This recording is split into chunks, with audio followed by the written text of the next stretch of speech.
ఢిల్లీ పర్యటనలో సీఎం రేవంత్ రెడ్డి బిజీగా గడుపుతున్నారు. కేంద్ర మంత్రి రాజ్నాథ్ సింగ్ ను కలిశారు. సీఎం వెంట డిప్యూటీ సీఎం భట్టి, మంత్రి ఉత్తమ్ ఉన్నారు.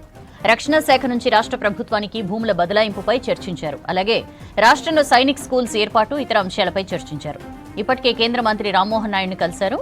ఈ సందర్భంగా వరంగల్ ఎయిర్పోర్ట్ సహా పలు అంశాలపై చర్చించారు. వరంగల్తో పాటు మరో 3 ఎయిర్పోర్ట్లను అభివృద్ధి చేయాలని కోరారు. డీటెయిల్స్ తెలుసుకుందాం. మదార్ మనతో లైవ్ లో జాయిన్ అవుతున్నారు. Madar, CM Revanth Delhi tour updates ఏంటి? ఏ కేంద్ర మంత్రుల్ని కలిశారు?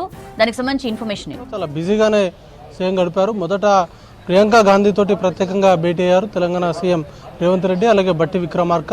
తర్వాత మల్లికార్జున ఖర్గే తోటి సీఎం రేవంత్ రెడ్డి భేటీ అయ్యారు. అంతకుముందు ప్రియాంక గాంధీ వాద్రా వయనాడులో భారీ మెజార్టీతో గెలుపొందినటువంటి సందర్భంలో ఆమెను ప్రత్యేకంగా కలిసి అభినందనలు తెలియజేశారు. తర్వాత మల్లికార్జున ఖర్గేను ఆయన నివాసంలో భేటీ అయ్యారు. రాష్ట్రంలో జరుగుతున్నటువంటి తాజా రాజకీయ పరిస్థితులను మల్లికార్జున ఖర్గేకి సీఎం వివరించినట్టుగా సమాచారం ఉంది.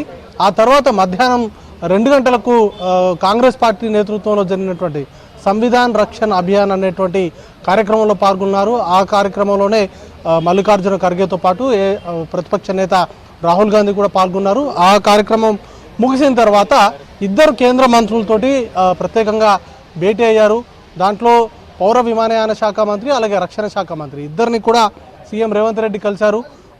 పౌర విమానయాన శాఖ మంత్రి రామ్మోహన్ నాయుడుని కలిసినటువంటి సందర్భంలో వరంగల్తో పాటు మరొక 3 ప్రాంతాల్లో ఎయిర్పోర్ట్స్కి సంబంధించినటువంటి నిర్మాణం, దానికి రాష్ట్ర ప్రభుత్వం తీసుకుంటున్నటువంటి చర్యలను వివరిస్తూ వాటికి త్వరితగతిన అనుమతులు ఇవ్వడంతో పాటు వాటి నుంచి ఎయిర్ ట్రాఫిక్ని పెంపొందించే దిశగా ప్రయత్నాలు చేయాలంటూ కూడా ప్రత్యేకంగా విజ్ఞప్తి చేశారు. ఆ 3 ప్రాంతాల్లో కూడా ఒకటి పెద్దపల్లికి సంబంధించి గతంలో ఇచ్చినటువంటి ల్యాండ్ ఫీజిబిలిటీ లేదని తేలడంతో అంతర్గంలో 500 పైచీలకు ఎకరాలకు సంబంధించినటువంటి భూమిని రాష్ట్ర ప్రభుత్వం ఇచ్చేందుకు ఇప్పటికే సిద్ధంగా ఉంది. దానికి సంబంధించి రాష్ట్ర ప్రభుత్వం ముందుకు వస్తుంది.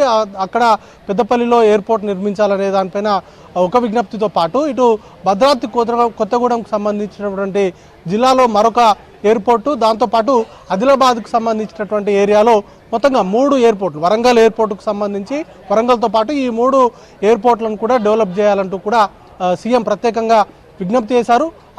వరంగల్ ఎయిర్పోర్టుకు సంబంధించి అయితే ఏకంగా భూసేకరణకు సంబంధించినటువంటి డబ్బులను కూడా భారత ఏవియేషన్ సంస్థకు ఇచ్చినట్టుగా సీఎం తెలపడంతో పాటు వాటికి సంబంధించి త్వరితగతిన చర్యలు తీసుకోవాలని కూడా విజ్ఞప్తి చేశారు. దానికి కేంద్ర మంత్రి సానుకూలంగా స్పందిస్తూ వరంగల్ ఎయిర్పోర్టుకు సంబంధించి 100కు 100% పూర్తి చేసేందుకు కేంద్రం సిద్ధంగా ఉంది. దానికి సంబంధించి ఎలాంటి ఇబ్బందులు లేకుండానే వాటికి సంబంధించి త్వరలోనే పనులకు సంబంధించినటువంటి ప్రారంభం చేస్తామంటూ కూడా కేంద్ర మంత్రి చెప్పారు. ఇక మిగతా 3 ప్రాంతాలకు సంబంధించి 3 ప్రాంతాల్లో ఎయిర్పోర్ట్స్ అభివృద్ధికి సంబంధించి ఫీజిబిలిటీకి సంబంధించి సర్వే చేసిన తర్వాత అవి ఇచ్చేటువంటి రిపోర్ట్స్ ఆధారంగా అక్కడ చర్యలు అనేది కూడా తీసుకుంటామంటూ పౌర విమానయాన శాఖ మంత్రి రామ్మోహన్ నాయుడు తెలిపారు. ఇక డిఫెన్స్ మినిస్టర్ రాజ్నాథ్ సింగ్తో భేటీ అయినటువంటి సందర్భంలో రక్షణ శాఖకు సంబంధించి సుమారు 222 ఎకరాల భూమిని రాష్ట్ర ప్రభుత్వానికి బదలాయించాలంటూ కూడా